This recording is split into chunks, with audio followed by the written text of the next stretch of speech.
Thanks for joining us. All right, we're going to begin seated. So find your favorite seat and just let yourself be grounded into your mat, into your space, and be grateful for this gift of your yoga practice. And we're going to read out of Patanjali's Yoga Sutras, and we're going to talk about Sutra, Book 1, Sutra number 2. And I'll go ahead and read the Sanskrit version, and then I'll explain or do the translation for you. So, this is a pretty major sutra, and it's yogaś-chitta-vritti-nirodhah. I'll say that again. Yogaś-chitta-vritti-nirodhah. So it translates as yoga, meaning yoga, union with the divine.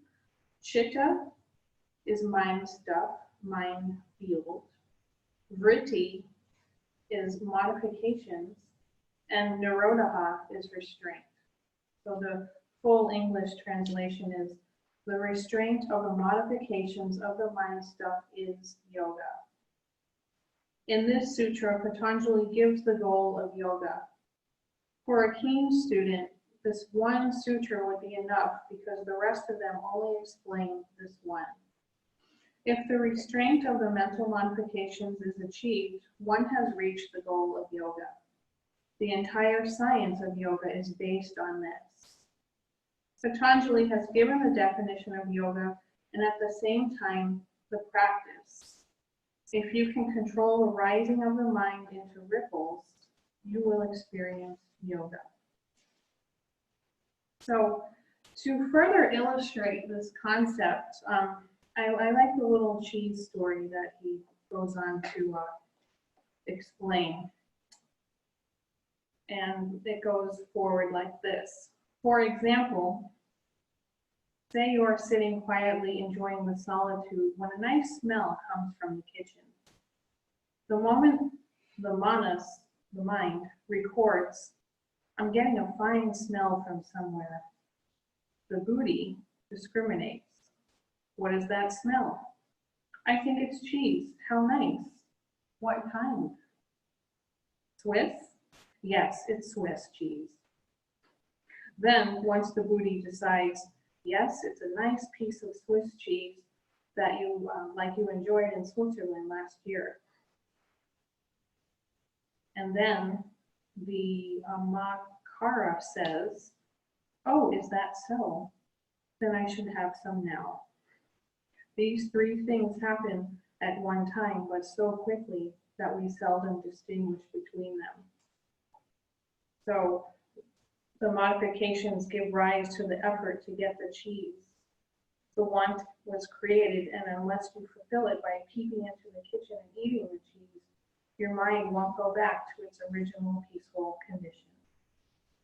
And how many of us experience that just in all kinds of ways, not just with food, of course, but just letting anything distract you from just simply letting the mind be still and quiet. So let's just practice that just for a short meditation, just a couple of moments.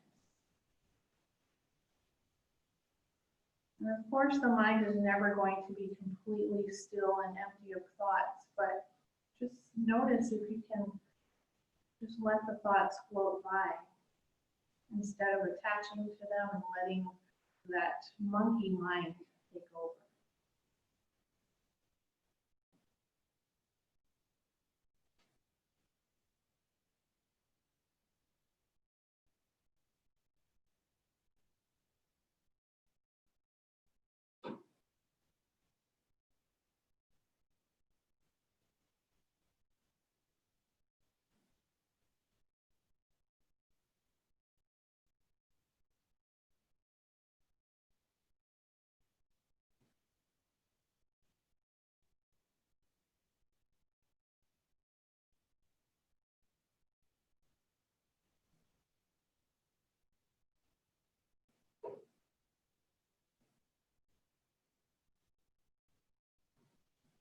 Bring your hands to your heart center and notice, was that easy to sit for just 1 minute?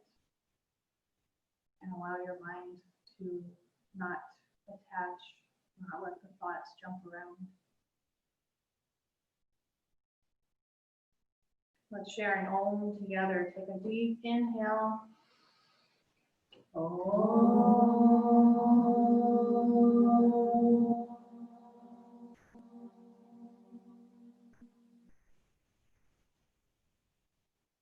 Set your intention for your practice.